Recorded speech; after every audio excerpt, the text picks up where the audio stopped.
مولانا عبدالستار صاحب قاسمی صاحب، میں آپ سے درخواست کروں گا کہ رمضان کی اہمیت پر آپ روشنی ڈالیں. جی مولانا صاحب.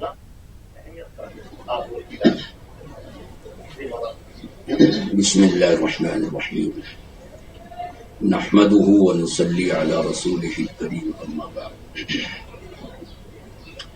رمضان کی اہمیت خود قرآن کریم نے یہ بیان کی ہے کہ شہر رمضان الذی انزل فیہ القرآن. سبحان اللہ.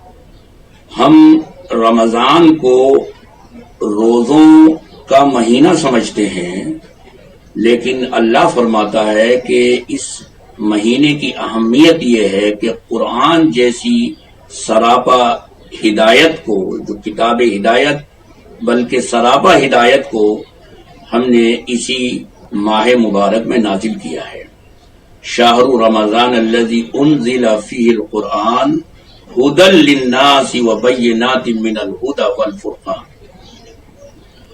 تو قرآن کریم جیسی سراپا کتاب ہدایت، جس کو اس کی پہلی آیت نے بھی یہ بتایا کہ یہ کتاب ہدایت ہے، الف لام میم ذالک الکتاب لا ریب فیہ ھدی للمتقین، اس کو اللہ تعالی نے اسی مبارک مہینے میں نازل کیا. جی.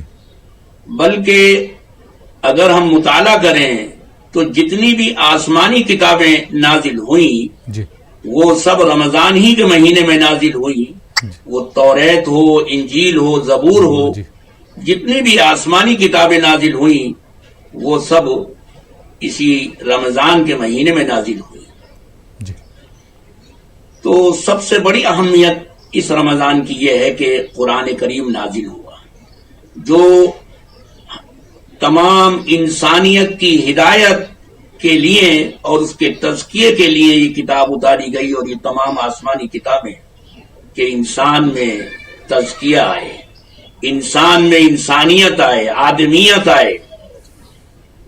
تو قرآن کریم جو صرف مسلمانوں کی کتاب نہیں ہے، بلکہ اس کو کہا گیا کہ ھدی للعالمین بتایا گیا کہ تمام، اور ذکر للعالمین کہا گیا کہ تمام عالموں کے لیے، تمام کائنات کے لیے، پورے یونیورس کے لیے جی. یہ کتاب ہدایت ہے.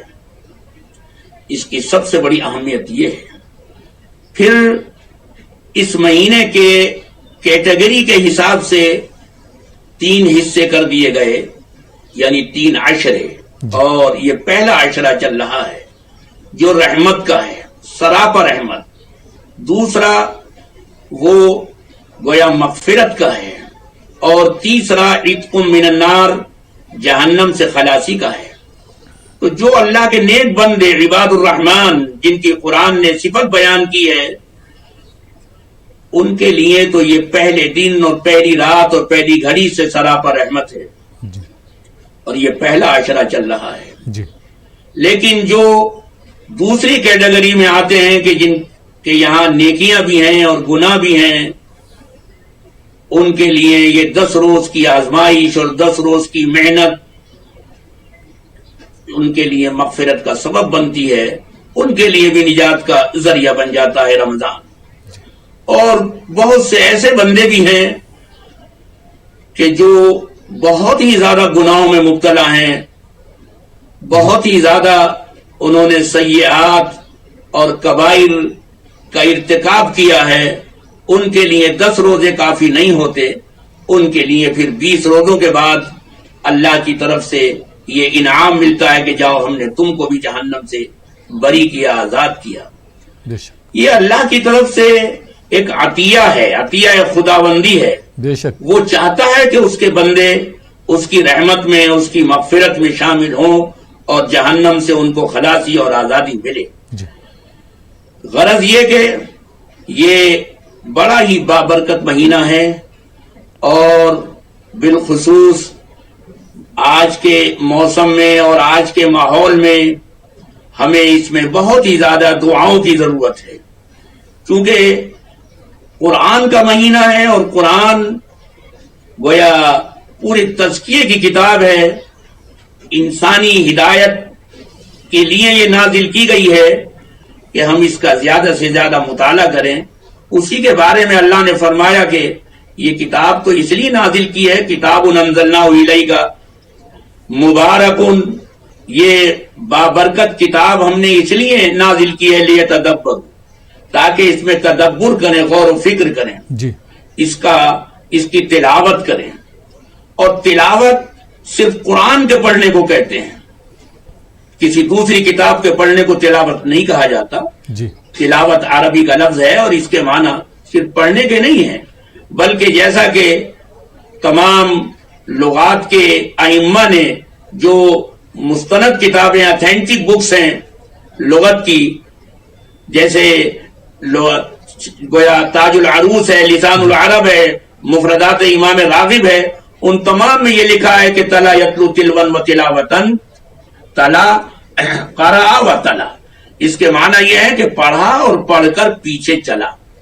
صرف پڑھنا مقصود نہیں ہے بلکہ پڑھ کر پیچھے چلنا مقصود ہے، اور کہ ہم جو پڑھیں اس کے پیچھے چلیں، اس پر اپنی زندگی میں اس پر عمل درآمد کریں.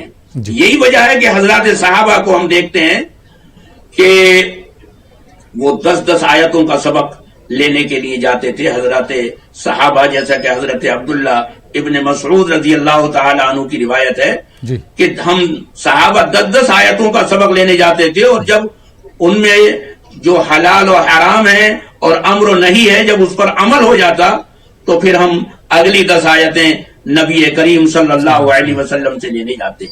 تو مقصد یہ ہے کہ قرآن کریم کی تلاوت. اور میں نے عرض کیا کہ اس موسم میں جبکہ لاک ڈاؤن ہے اور تمام لوگ گھروں میں ہیں، گھروں میں نمازیں ہو رہی ہیں، گھروں میں تراویح ہو رہی ہیں، تو ایسے میں ہم زیادہ سے زیادہ قرآن کریم سے شغف اور تعلق رکھیں. نہ صرف یہ کہ پڑھیں بلکہ اس کے معانی پر غور کریں، اس کی تفسیر پر غور کریں، اور اللہ سے دعا بھی مانگیں کہ پروردگار اس مہینے کو جو بابرکت ہے پورے ملک کے لیے بابرکت بنا، بلکہ پورے عالم کے لیے، اور اس وبا سے اور تمام بیماریوں سے نجات کا ذریعہ بنا.